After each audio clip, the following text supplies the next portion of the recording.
How to appeal the ban on Snapchat. Hello everyone.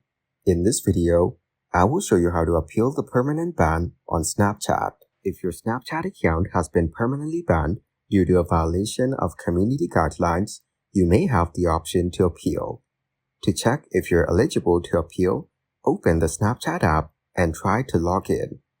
If your account is locked, a pop-up message will appear.